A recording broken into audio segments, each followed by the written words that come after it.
প্রিয় ছাত্ররা,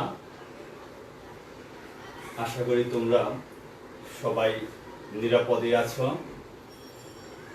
আর আমাদের এই নিয়মিত অনলাইন ক্লাসগুলি পর্যবেক্ষণ করছো।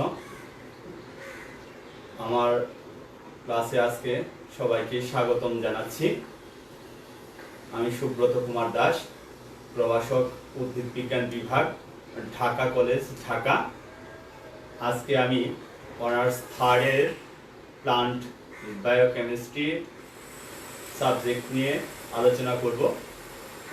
আজকে আমার প্লান্ট বায়োকেমিস্ট্রি সাবজেক্টের টপিক 5, সেই টপিক 5-এ যে বিষয়বস্তু রয়েছে সেটি হচ্ছে মেমব্রেন কেমিস্ট্রি।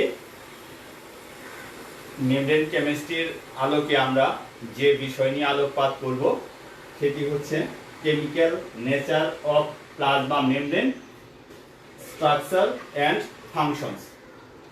এই বিষয়টি নিয়ে আমরা আজকে আলোচনা করার চেষ্টা করব। বরাবরের মতো আজকেও বলে রাখি, তোমাদের কোনো জায়গায় বুঝতে যদি সমস্যা হয়ে থাকে প্লিজ আমাকে টেক্সট করো, পরবর্তী ক্লাসে সেই বিষয়টি সমাধান করার চেষ্টা করব। ওকে, থ্যাংক ইউ। তাহলে আমরা ক্লাসে ফিরে যাই। তাহলে আমরা দেখতে পাচ্ছি আজকের ক্লাসের মেইন বিষয়বস্তু হচ্ছে মেমব্রেন কেমিস্ট্রি বা প্লাজমা মেমব্রেনের বিষয় সম্পর্কে আলোচনা করব।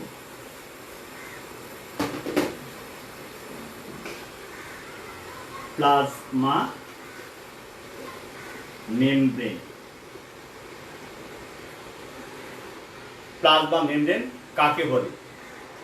উদ্ভিদ কোষ এবং প্রাণী কোষে সাইটোপ্লাজমের পরিধিতে যে দ্বিস্তর বিশিষ্ট স্থিতিস্থাপক এক ধরনের ঝিল্লি বা পর্দা দ্বারা পরিবেষ্টিত থাকে তাকে বলা হয় plasma membrane.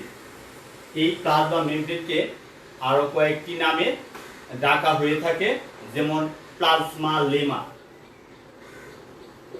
Plasma lemma, plasma lemma নামেও ডাকা হয়ে থাকে,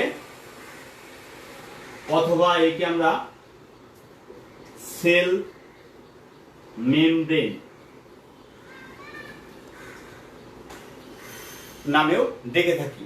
তাহলে প্লাজমা মেমব্রেনের আমরা সংজ্ঞা জানলাম, এর কিছু আরো অন্যান্য যে নামে ডাকা হয় সেগুলি সম্পর্কে জানলাম। তাহলে প্লাজমা মেমব্রেন কে আবিষ্কার করেন? সর্বপ্রথম বিজ্ঞানী কার্ল উইলহেম বন নাগেলি 1955।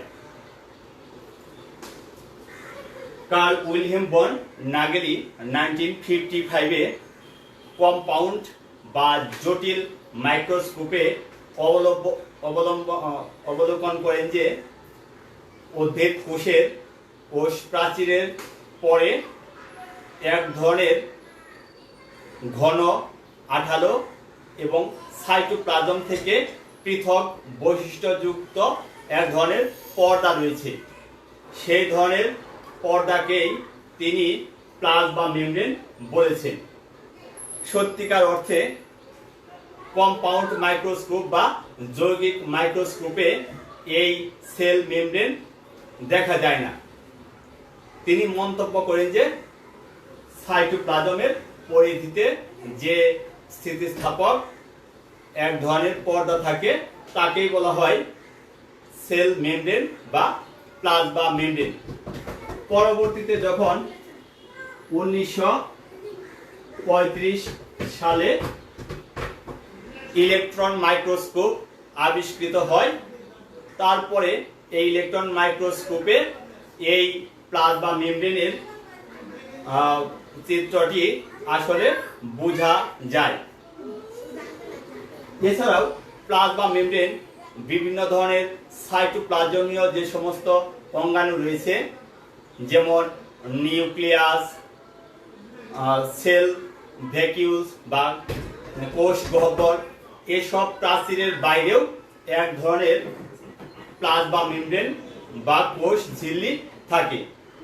সেই ধরনের ঝিল্লিকে বলা হয়ে থাকে বায়োলজিক্যাল মেমব্রেন।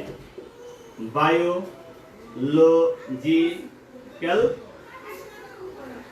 মেমব্রেন। এই হচ্ছে প্লাজমা মেমব্রেন সম্পর্কে একটু আলোচনা। এখন আমরা চলে যাব প্লাজমা মেমব্রেনের গঠনটা কি রকম হতে পারে তার একটি চিত্র আমরা আলোচনা করব।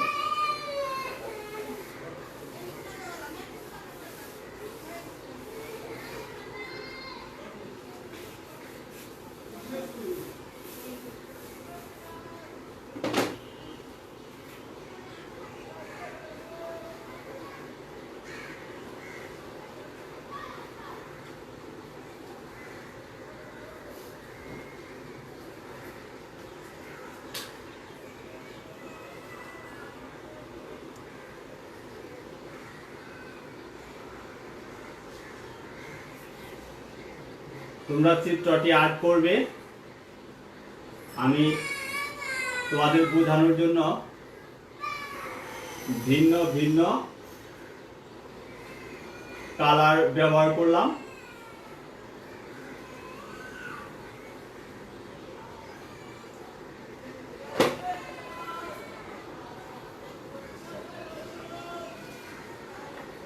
এটি আসলে একটি উদ্ভিদ কোষের চিত্র।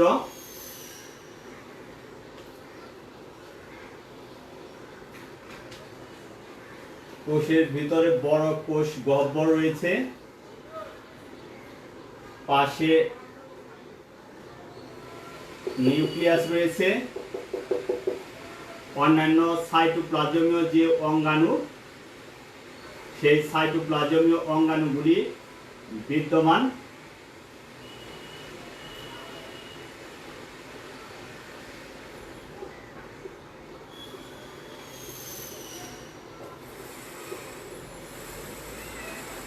মোটামুটি একটি ফিগার প্লান্ট সেল। এই প্লান্ট সেলে কোষের বাইরে যে পর্দাটি আমরা দেখতে পাচ্ছি এটি আসলে সেল ওয়াল, কোষ প্রাচীর। এরপরে যে লাল কালারের দুটি লেয়ার দেওয়া হয়েছে, এই লাল কালারের লেয়ারটি হচ্ছে সেল মেমব্রেন বা প্লাজমা মেমব্রেন। এছাড়াও আরো অন্যান্য অঙ্গাণু রয়েছে, যেমন নিউক্লিয়াস, মাইটোকন্ড্রিয়া,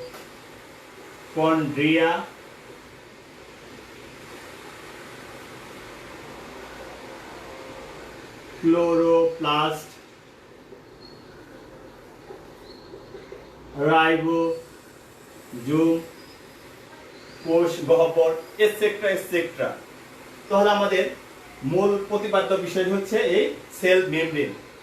আমরা সেল মেমব্রেনে বিজ্ঞানীরা লক্ষ্য করেছেন যে এটি দুই স্তর বিশিষ্ট রয়েছে এবং এই দুটি স্তরের বা মেমব্রেন বা ঝিল্লির মাঝে মাঝে কিছু ক্ষুদ্র ক্ষুদ্র ছিদ্রযুক্ত থাকে। এই ক্ষুদ্র ক্ষুদ্র ছিদ্রযুক্ত যে ব্যাস তার পরিমাণ বলেছেন 8 থেকে 15 অ্যাংস্ট্রম। তাহলে আমরা দেখতে পাচ্ছি সেল মেমব্রেনের মধ্যে যে ছিদ্র থাকে তার ব্যাসের পরিমাণ হচ্ছে 8 থেকে 15 অ্যাংস্ট্রম।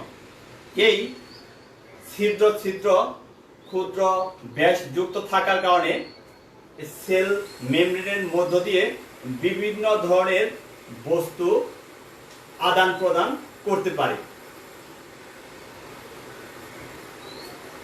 আর এই সেল মেমব্রেনের স্থানে স্থানে কিছু ধরনের অভিক্ষেপ দেখা যায়। সেই অভিক্ষেপগুলি হচ্ছে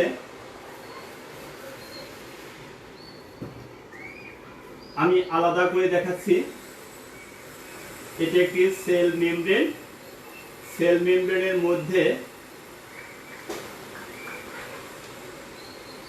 স্থানে স্থানে যদি এই রকম উপরের দিকে এক ধরনের প্রবর্তক থাকে, সেই ধরনের প্রবর্তককে বলা হয়ে থাকে মাইক্রোভিলাই। মাইক্রোভিলি।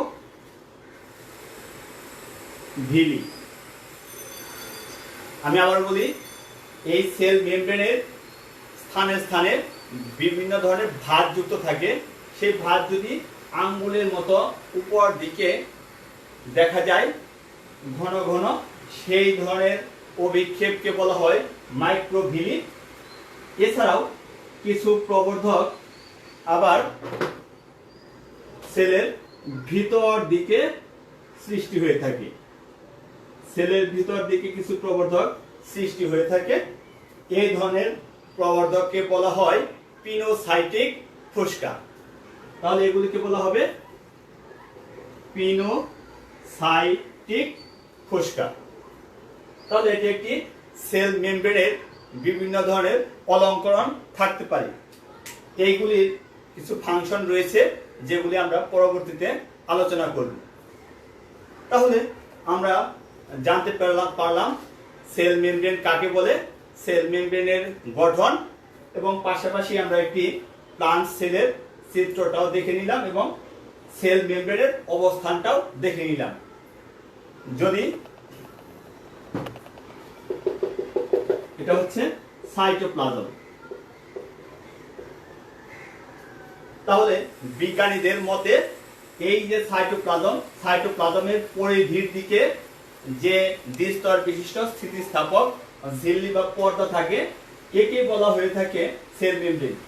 অথবা কোষ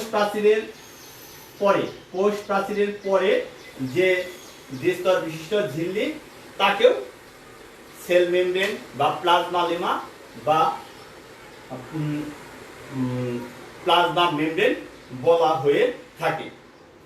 তাহলে আমরা সেল মেমব্রেনকে অনেকভাবেই সংজ্ঞায়িত করার চেষ্টা করলাম। এখন আমরা সেল মেমব্রেনের কেমিক্যাল নেচার সম্পর্কে জানতে চেষ্টা করব।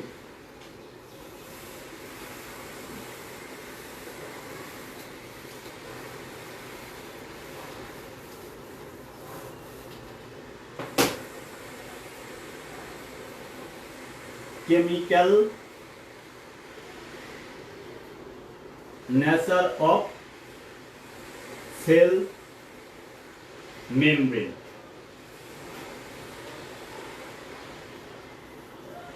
একটি কোষ প্রাচীরের কি কি রাসায়নিক উপাদান দ্বারা তৈরি হয়ে থাকে তাকে বলা হয় কেমিক্যাল নেচার বা রাসায়নিক উপাদান। সাধারণত একটি কোষ ঝিল্লির দু ধরনের রাসায়নিক উপাদান পাওয়া যায়। একটিকে বলা হয় প্রোটিন এবং আরেকটি রাসায়নিক উপাদান রয়েছে, সেটি লিপিড। যেহেতু এই সেল মেমব্রেনে প্রোটিন এবং লিপিড দ্বারা তৈরি, সেই জন্য এই ঝিল্লিকে লিপোপ্রোটিনও বলা হয়ে থাকে। লিপোপ্রোটিন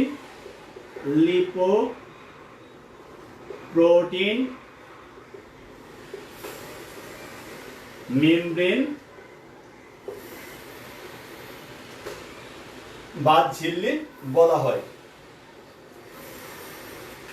এছাড়াও এই সেল মেমব্রেনের মধ্যে আরো কিছু উপাদান থাকে, যেমন কার্বোহাইড্রেট বা শর্করা, কিছু পরিমাণে ক্যালসিয়াম, ম্যাগনেসিয়াম, পটাশিয়াম, এসব উপাদানও থাকতে পারে। তাহলে আলোচনা করা যায় যে কি ধরনের প্রোটিন থাকে একটি সেলের মেমব্রেনে। সাধারণত একটি সেল মেমব্রেনে তিন ধরনের প্রোটিন পাওয়া যায়। এক নাম্বার হচ্ছে স্ট্রাকচারাল প্রোটিন।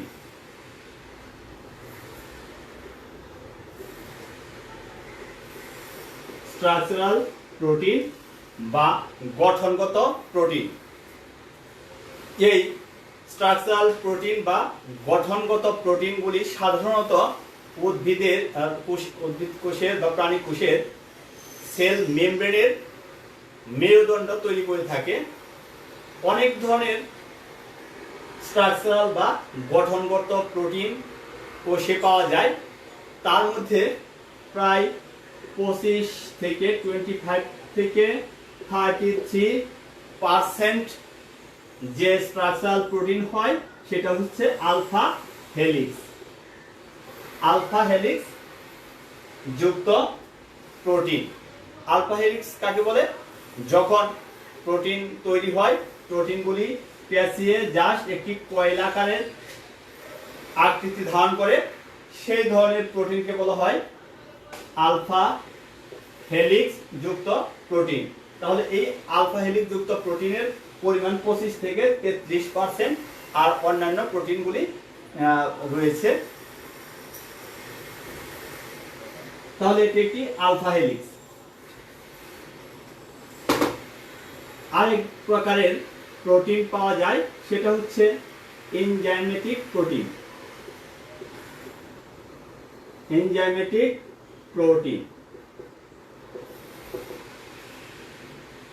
বিজ্ঞানীরা দেখেছেন যে এই সেল মেমব্রেনে যে এনজাইমেটিক প্রোটিন রয়েছে তা প্রায় 30 ধরনের, 30 প্রকারের এনজাইমেটিক প্রোটিন পাওয়া যায়। এই এনজাইমেটিক প্রোটিনগুলি উদ্ভিদের বিভিন্ন ধরনের শারীরবৃত্তীয় যে সমস্ত কার্যকলাপ রয়েছে সেই শারীরবৃত্তীয় কার্যকলাপকে নিয়ন্ত্রণ করে থাকে। একটি উদাহরণ দিয়ে আমরা দেখতে পারি enzymatic protein. Example, glucose 6 phosphatase.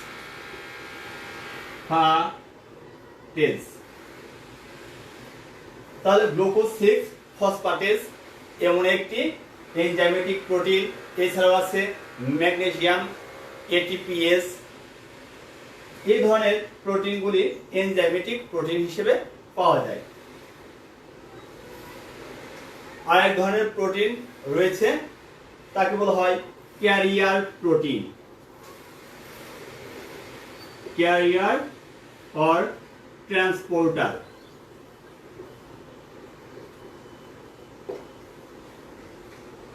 Career মানে বাহক বা বহন করে। কিছু কিছু প্রোটিন উদ্ভিদ কোষ বা প্রাণী কোষের কোষ মেমব্রেনে পাওয়া যায়, যেগুলি অন্ত মেমব্রেনের মাধ্যমে কোনো উপাদানকে কোষের ভিতর এবং বাইরে নেওয়া বা বের হওয়া নিয়ন্ত্রণ করে থাকে। সেই ধরনের প্রোটিনকে বলা হয় ক্যারিয়ার বা ট্রান্সপোর্টার প্রোটিন। যেমন এস্চেরিশিয়া কোলি, এস্চেরিশিয়া কোলাই যে ব্যাকটেরিয়া রয়েছে, সেই এস্চেরিশিয়া কোলাই ব্যাকটেরিয়ার মধ্যে এমন ধরনের ট্রান্সপোর্টার প্রোটিন লক্ষ্য করা যায়।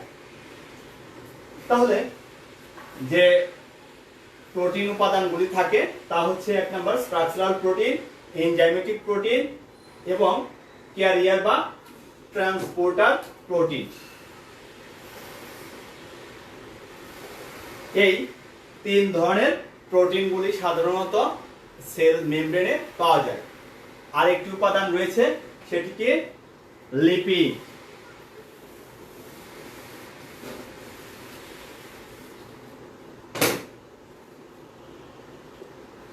লিপিড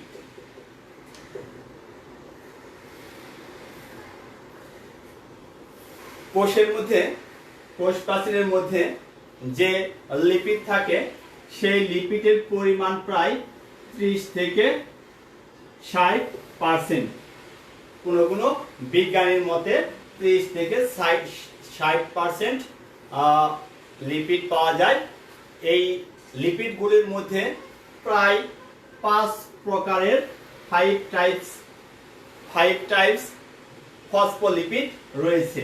5 টাইপস ফসফোলিপিড বিদ্যমান।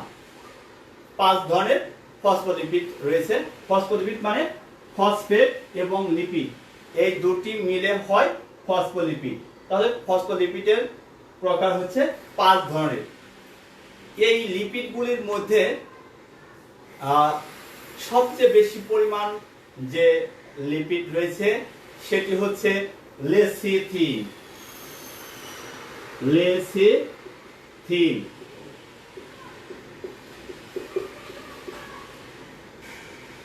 মোট লিপিডের প্রায় 50% লেসিথিন নামে ফসফোলিপিড এই সেল মেমব্রেনে উপস্থিত থাকে। এছাড়াও আরো অন্যান্য উপাদান থাকে, আদার্স সাবস্টেন্স,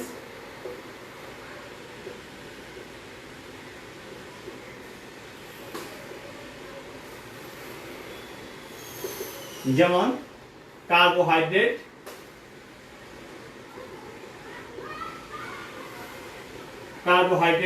থাকতে পারে, কিছু পরিমাণ ক্যালসিয়াম, ম্যাগনেসিয়াম, জিঙ্ক, পটাশিয়াম, এই ধরনের উপাদানও থাকে। আবার পেঁয়াজের যে কোষ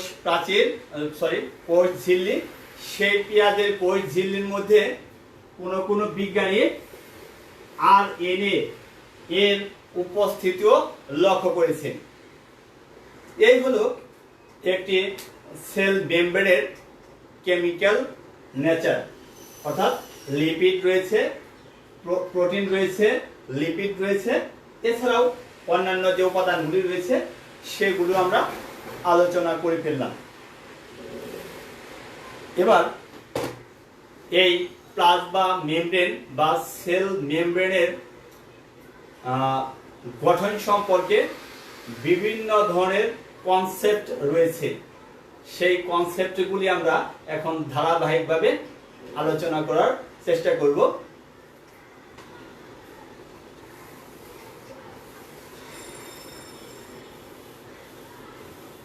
প্রথমেই আমরা যে মডেলটি আলোচনা করব সেটি হচ্ছে একটি স্যান্ডউইচ মডেল।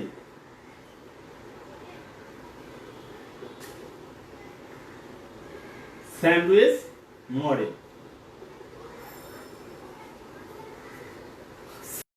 কি আমরা সবাই জানি, একটি পাউরুটি, তার মাঝখানে কেটে দেওয়া হয় এবং বিভিন্ন উপাদান ভরে দেওয়া হয়, তারপরে যে সুস্বাদু খাবার তৈরি হয় তাকে আমরা বলে থাকি স্যান্ডউইচ। তাহলে স্যান্ডউইচের উপরে থাকে একটি রুটি, নিচেও রুটি। এই ধরনের স্যান্ডউইচের সাথে মিল রেখে বিজ্ঞানী ড্যানিয়েলি এবং ডেভসন, ড্যানিয়েলি and Jepson 1935 একটি মডেল দাঁড় করান। যেহেতু এটি স্যান্ডউইচের মতো দেখতে, সেই জন্য ড্যানিয়েল এবং ডেভসন কর্তৃক যে মডেলটি আবিষ্কৃত হয় তাকে বলা হয় স্যান্ডউইচ মডেল। তাদের মতে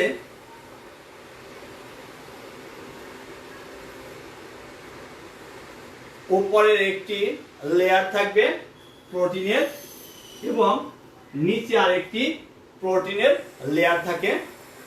এই প্রোটিন লেয়ারগুলি অবিরতভাবে বা কন্টিনিউয়াসলি উপস্থিত থাকে।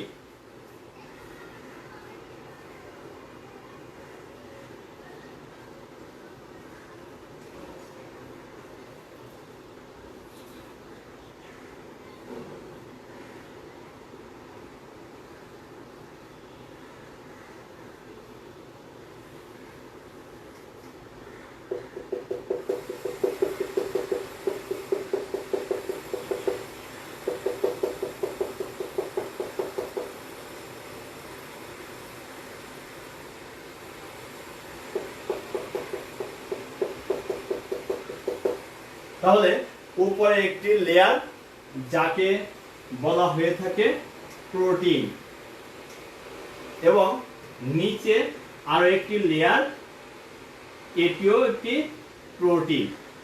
তাহলে এই প্রোটিন আর এই প্রোটিন, এই দুটি প্রোটিন প্লাজ বা মেমব্রেনে অবিরতভাবে অবস্থান করে, এবং এই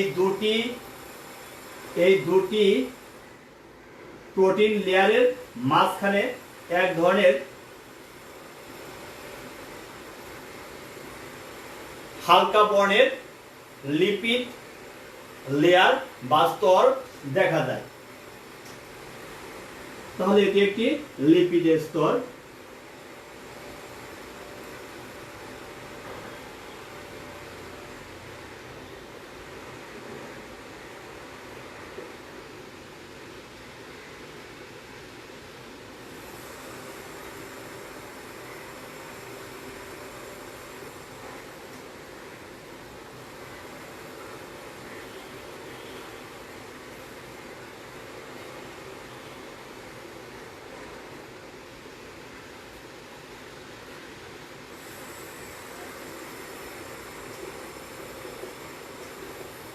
লিপিড, এই উপরের অংশে প্রোটিন, মাঝখানে লিপিড এবং নিচের দিকে প্রোটিনের স্তর দেখা যায়। এই লিপিডগুলির মধ্যে আমরা এই যে লিপিডগুলি দেখছি, এটি আসলে একটি ফসফোলিপিড। এই ফসফোলিপিডকে আমরা যদি একটু আলাদা করে লিখি, তাহলে দুটি অংশ আমরা দেখতে পাবো। একটি হচ্ছে পোলার হেড, এই পোলার হেড অর্থাৎ এটা হাইড্রোফিলিক বা পানি আকর্ষী লেজ মস্তক রয়েছে, এবং নন পোলার ট্রেইল,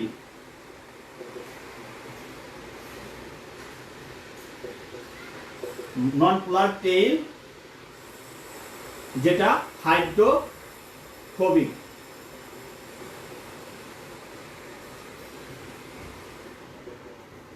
আইটি হাইড্রোফিলিক।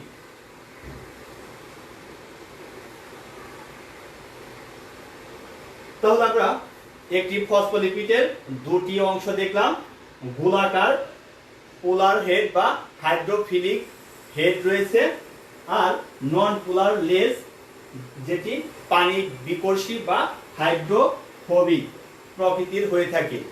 এই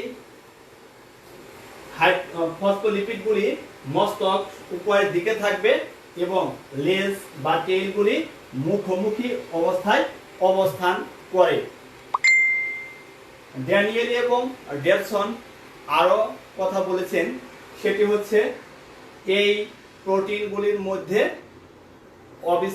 এই প্রোটিনগুলি অবিচ্ছিন্ন আকারে রয়েছে, সে কথা তিনি স্পষ্ট করে বারবার উল্লেখ করেছেন। তাহলে এটি একটি স্যান্ডউইচ মডেল। স্যান্ডউইচের সাথে তুলনা করলে দেখা যায়, এটি যদি আমরা রুটি ধরি, মাঝখানে বিভিন্ন ধরনের উপাদান, আবার নিচের অংশে রুটি।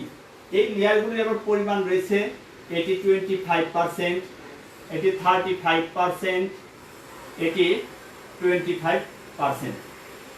তাহলে টোটাল যে লেয়ার সেটি 75%। এটি হচ্ছে বিজ্ঞানী ড্যানিয়েলি এবং ডেভসন কর্তৃক আবিষ্কৃত একটি স্যান্ডউইচ মডেল।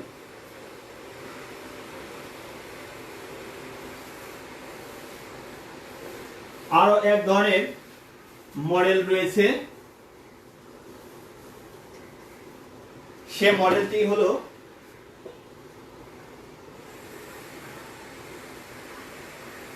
বিজ্ঞানী রবার্টসন কর্তৃক আবিষ্কৃত মডেল, যেটি 1959-এ মতবাদটি প্রদান করেন। এই রবার্টসন কর্তৃক যে আবিষ্কৃত মডেল, সে মডেলটিও বিজ্ঞানী ড্যানিয়েলি এবং ডেভসনের মডেলকেই অনেকটা সমর্থন করে থাকে। তিনিও বলেছেন এখানে দুটি অবিরত প্রোটিন স্তর থাকবে, অবিরত প্রোটিন স্তর রয়েছে এবং দুটি প্রোটিন স্তরের মাঝে একটি লিপিড স্তর থাকে। প্রোটিন স্তরের মাঝে লিপিড স্তর বিদ্যমান।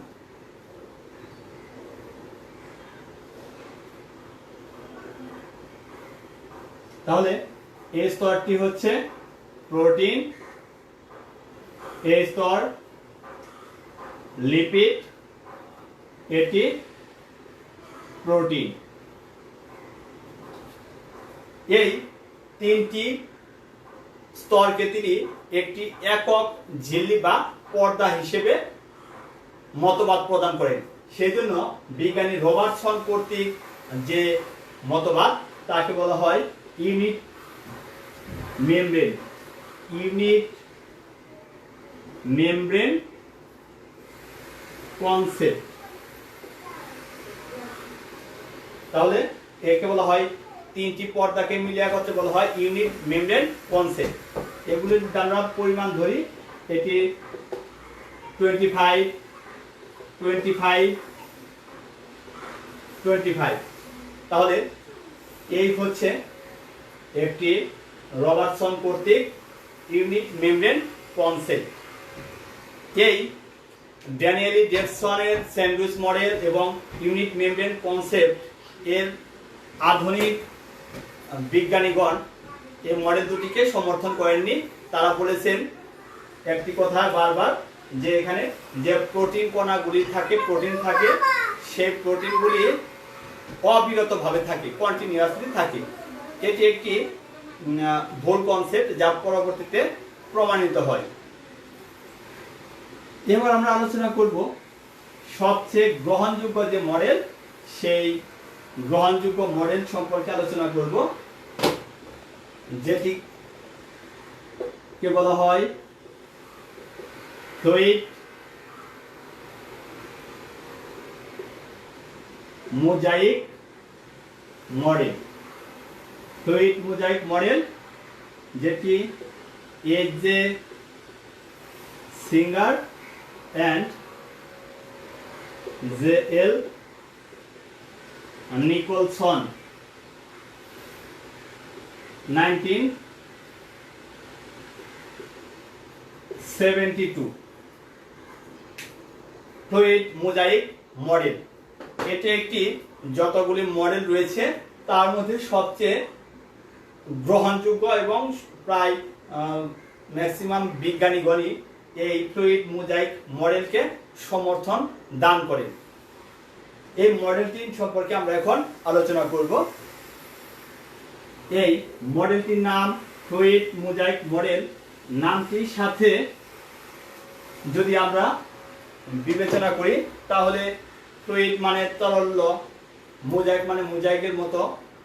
এটি অনেকটা সমুদ্রে ভাসমান যে হিমশৈল, এই হিমশৈলের সাথে বিজ্ঞানীগণ সামঞ্জস্যতা দেখিয়েছেন। এই জন্য এই মডেলের আরো একটি নাম রয়েছে যাকে বলা হয় আইসবার্গ মডেল। অর্থাৎ সমুদ্রে যে ভাসমান, সমুদ্রের পানিতে ভাসমান বরফখণ্ড রয়েছে তার সাথে তুলনা করে একে আইসবার্গ মডেলও বলা হয়ে থাকে। তাহলে আমরা এই মডেলের একটি চিত্র দেখে নিই কিরকম।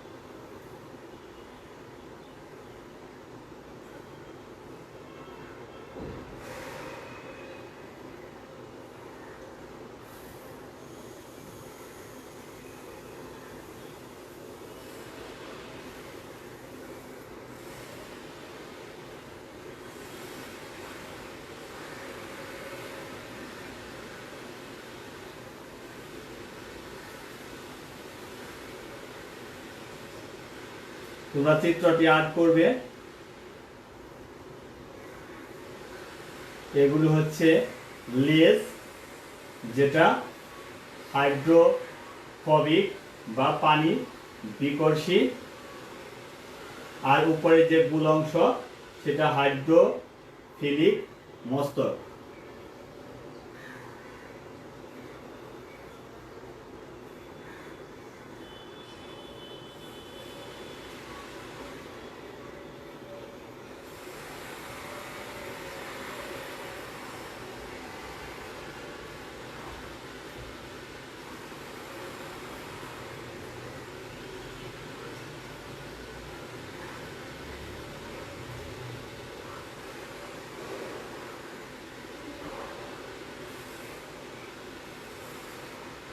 তাহলে আমরা ধাপে ধাপে এই আইসবার্গ মডেল বা ফ্লুইড মোজাইক মডেলটি আলোচনা করব। তাহলে জেনে নেই এই মডেলটি কি কি উপাদানের সমন্বয়ে তৈরি, কি কি উপাদান থাকে। প্রথমে আমরা চলে যাব phospholipid bilayer. Phospholipid bilayer.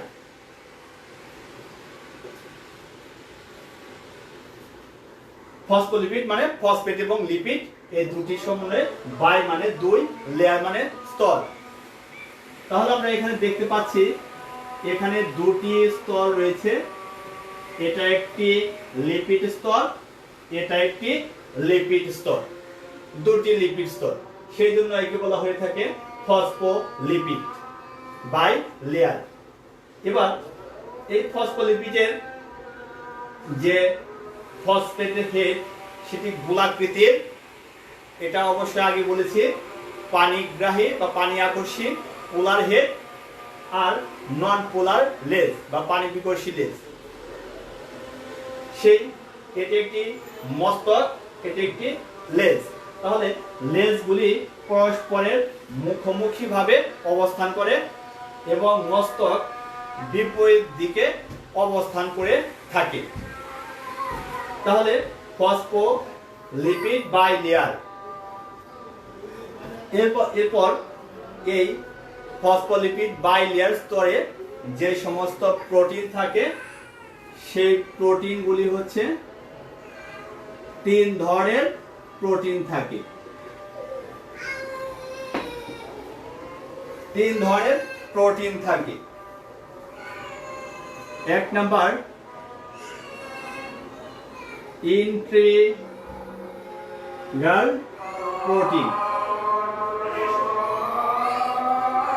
Integral protein বা অন্তর্নিহিত প্রোটিন। আমরা এই ফসফোলিপিড স্তরের মধ্যে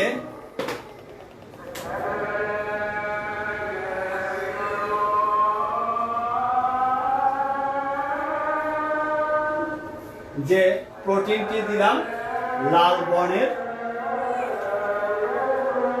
এটি একটি ইন্টিগ্রাল প্রোটিন বা অন্তর্নিহিত প্রোটিন। অন্তর্নিহিত প্রোটিন কাকে বলা হয়? যে প্রোটিন দুটি লেয়ারকে স্পর্শ করেছে, সেই জন্য একে বলা হয় ইন্টিগ্রাল প্রোটিন বা অন্তর্নিহিত প্রোটিন। তাহলে এটি একটি ইন্টিগ্রাল প্রোটিন। আরেক ধরনের প্রোটিন রয়েছে যেগুলি পরিধির দিকে অবস্থান করে। এই ধরনের প্রোটিনকে বলা হয় পেরিফেরাল প্রোটিন।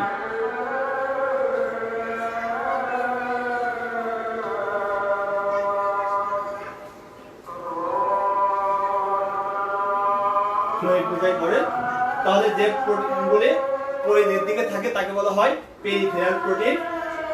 আরেক ধরনের প্রোটিন থাকে যে প্রোটিনগুলি লিপিড এর সাথে সম্পৃক্ত, তাকে বলা হয় লিপিড সম্পৃক্ত প্রোটিন কোড, যেগুলি লিপিড কণার মধ্যে থেকে উৎপত্তি লাভ করে থাকে।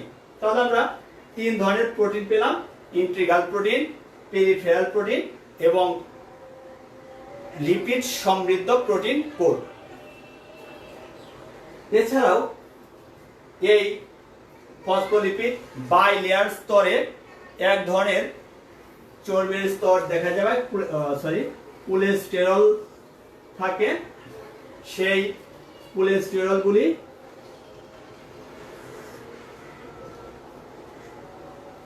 সবচেয়ে পরিমাণ বেশি দেখা যায় প্রাণী কোষে। তাহলে এগুলো হচ্ছে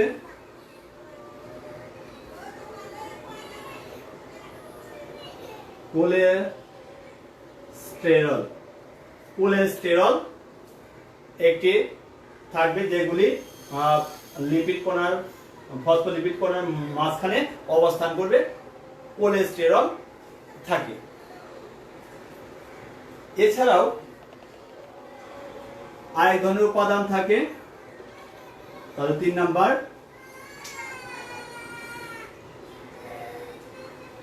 কোলেস্টেরল। 4 নাম্বার থাকবে গ্লাইকোক্যালিক্স।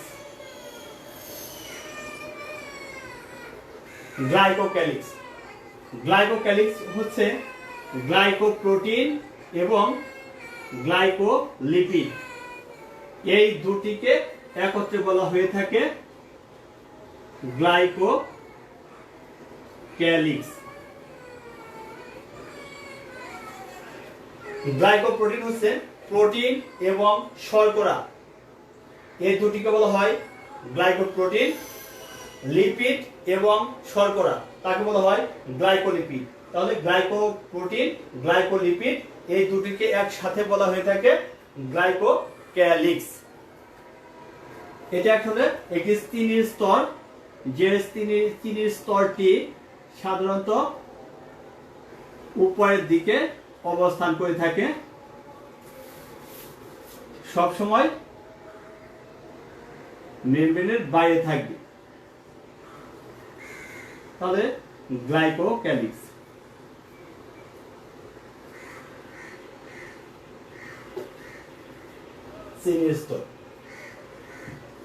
এই মডেলটিকে কেন ফ্লুইড মোজাইক মডেল বলা হয়? এতক্ষণ আমরা দেখলাম এর উপাদানগুলি কি কি রয়েছে। ফসফোলিপিড বাইলেয়ার, প্রোটিন রয়েছে, কোলেস্টেরল রয়েছে, প্রাণী কোষে বেশি থাকে, গ্লাইকোক্যালিক্স রয়েছে। আসলে এই যে ফসফোলিপিডগুলি, এই ফসফোলিপিড কণার মধ্যে এই প্রোটিনগুলি ভেসে ভেসে থাকে এবং এই প্রোটিনগুলি চলাচলে সক্ষম, অর্থাৎ এক স্থান থেকে অন্য স্থানে যেতে পারে। এই জন্য একটি মোবিলিটি লক্ষ্য করা যায় বা ফ্লুইডিটি লক্ষ্য করা যায়। এই জন্য একে বলা হয় ফ্লুইড মোজাইক মডেল। এই মডেলে যে লিপিড কণাগুলি রয়েছে, এই লিপিড কণা, ফসফোলিপিড কণাগুলি নিজ অক্ষের মধ্যে দ্রুত চলাচল করতে পারে, ডিফিউশন বা ব্যাপন ক্রিয়া সম্পূর্ণ করতে পারে। আরেক ধরনের গুরুত্বপূর্ণ ক্রিয়া সম্পূর্ণ করে flip flop movement. Flip flop movement হচ্ছে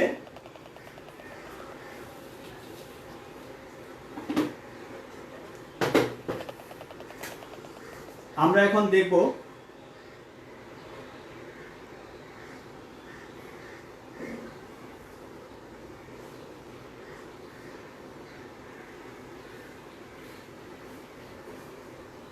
এই সবুজ বর্ণের ফসফোলিপিড কণাটি, মলিকিউলটি উপরের যে লেয়ার, উপরের স্তরে অবস্থান করেছে। যদি এটি এমন হয় যে এটি ঘুরতে ঘুরতে উপর থেকে নিচের স্তরে চলে আসে, তখন সেই ধরনের মুভমেন্টকে বলা হয় ফ্লিপ ফ্লপ মুভমেন্ট। তখন উপরের স্তর থেকে ছিল উপরের স্তরে, সেই উপরের স্তরের ফসফোলিপিডটি নিচের স্তরে চলে আসলো, তাকে বলা হয় ফ্লিপ ফ্লপ মুভমেন্ট। অর্থাৎ এর transition of A molecule transfer one layer into another layer. This is called flip-flop movement. Flip-flop movement.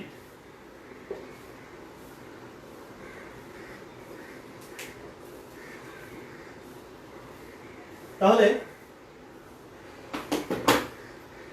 এছাড়াও একটি স্তরের মধ্যেই এই লিপিড কণাগুলি এক স্থান থেকে আরেক স্থানে যেতে পারে, অর্থাৎ এই স্থান থেকে যদি এই দিকে বা এই পাশে চলে আসে সেটাও এক ধরনের চলন লক্ষ্য করা যায়। এই জন্য বিজ্ঞানী সিঙ্গার এবং নিকলসন কর্তৃক যে প্রবর্তিত মডেল সেটিকে বলা হয় ফ্লুইড মোজাইক মডেল। এই মডেলে আসলে প্রোটিন কণাগুলি ফিক্সড নয়, এগুলি সবসময় চলমান, সেই জন্য একে বলা হয় ফ্লুইড মোজাইক মডেল। আর আরেকটি ব্যাপার আমি বলে রাখি, এই যে ইন্টিগ্রাল প্রোটিন, এই প্রোটিনের চ্যানেলের মধ্য দিয়ে বিভিন্ন ধরনের রাসায়নিক উপাদান, গ্যাসিয়াস পদার্থ বা জৈব রাসায়নিক উপাদানগুলি চলাচলে সক্ষম, অর্থাৎ কোষের ভিতর থেকে বাইরে এবং বাইরে থেকে ভিতরে এই প্রোটিনের মাধ্যমে রাসায়নিক উপাদানগুলি চলাচল করতে সক্ষম হয়। এই হচ্ছে এটি একটি ফ্লুইড মোজাইক মডেল, যেটি বিজ্ঞানী সিঙ্গার এবং নিকলসন 1972 সনে আবিষ্কার করে।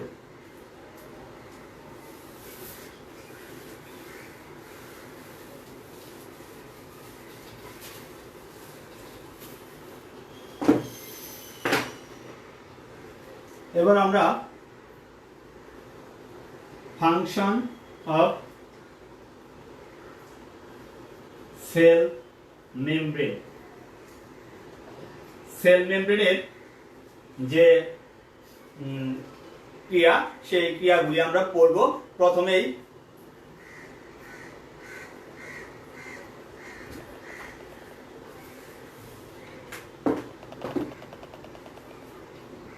এক নাম্বার যে কার্যকরী দিক রয়েছে সেটা হচ্ছে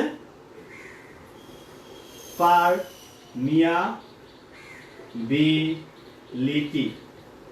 অফ ব্যারিয়ার, অর্থাৎ এটি একটি প্রতিবন্ধকতা সৃষ্টি করে।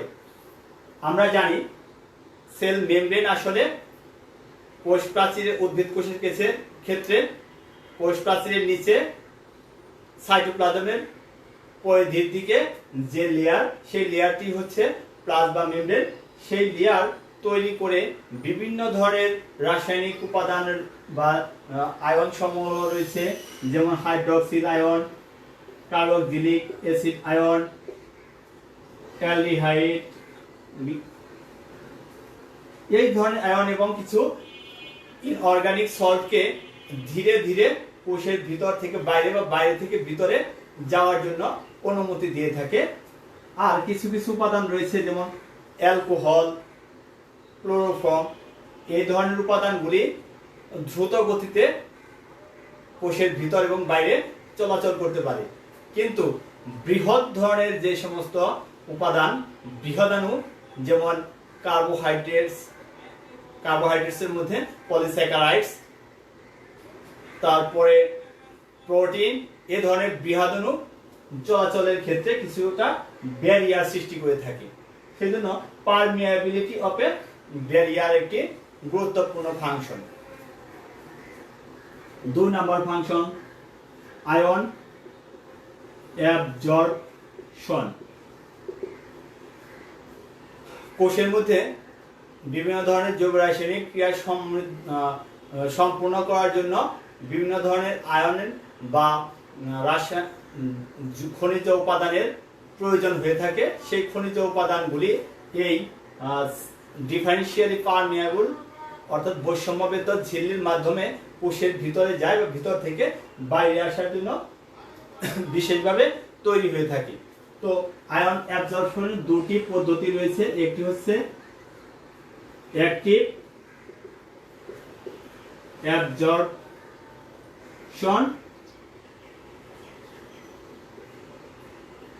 আরেকটি হচ্ছে প্যাসিভ অ্যাবজর্পশন। অ্যাক্টিভ মানে সক্রিয় পরিশোষণ, যেটি কনসেন্ট্রেশন গ্রেডিয়েন্টের বিপরীতের দিকে এটিপিকে কাজে লাগিয়ে কোষের ভিতরে কোনো উপাদান প্রবেশ করে তাকে বলা হয় অ্যাক্টিভ। আর যখন নিষ্ক্রিয়ভাবে, যেমন ব্যাপন ক্রিয়ার মাধ্যমে কোনো উপাদান কোষের ভিতরে প্রবেশ করে, কোনো এটিপি শক্তি কাজে লাগে না, তাকে বলা হয় প্যাসিভ অ্যাবজর্পশন। এই কাজটিও করে থাকে সেল মেমব্রেন।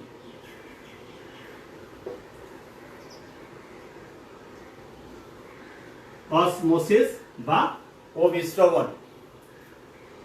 কোষ পর্দাটি একটি সিলেক্টিভলি পারমিয়েবল হওয়ার কারণে, অর্থাৎ বৈষম্য ভেদ্য ঝিল্লি হওয়ার কারণে কোষের ভিতরে অভিস্রবণ ক্রিয়া এবং কোষের প্রোটোপ্লাজমের যে ঘনত্ব, সেই প্রোটোপ্লাজমের ঘনত্ব বজায় রাখার জন্য সেল মেমব্রেন গুরুত্বপূর্ণ ভূমিকা পালন করে থাকে। এছাড়াও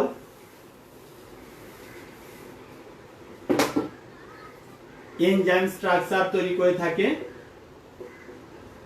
এনজাইম স্ট্রাকচার আমরা পূর্বেই দেখেছি যে কোষের ঝিল্লিতে প্রায় 30 ধরনের এনজাইম রয়েছে। সেই এনজাইমগুলি তাদের কার্যকলাপের মাধ্যমে একটি কোষকে সক্রিয় ভূমিকা রাখতে সহায়তা করে থাকে। 4 নম্বর এটা হবে।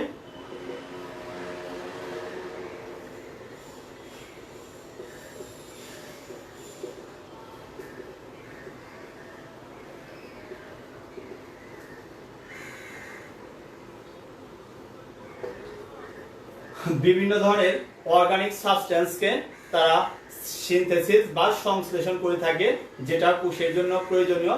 এই কাজটিও করে থাকে cell membrane.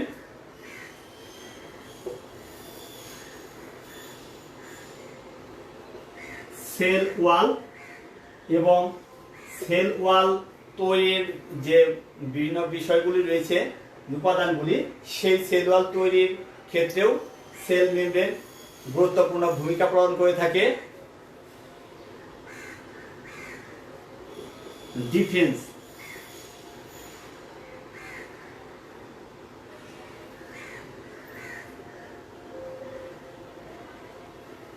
Defence and uptake nutrition.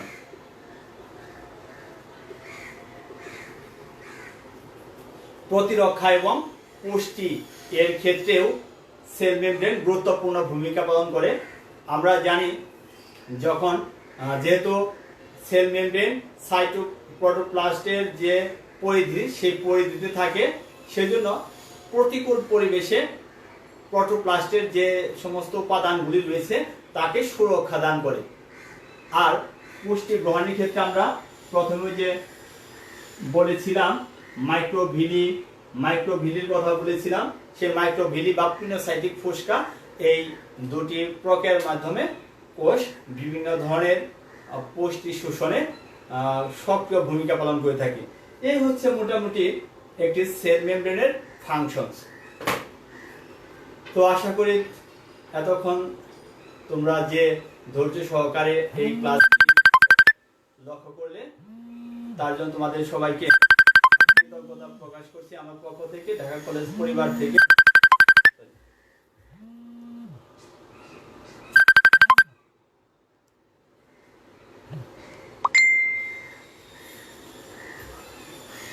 Dhaka college পরিবারের অভিনন্দন জানাচ্ছি।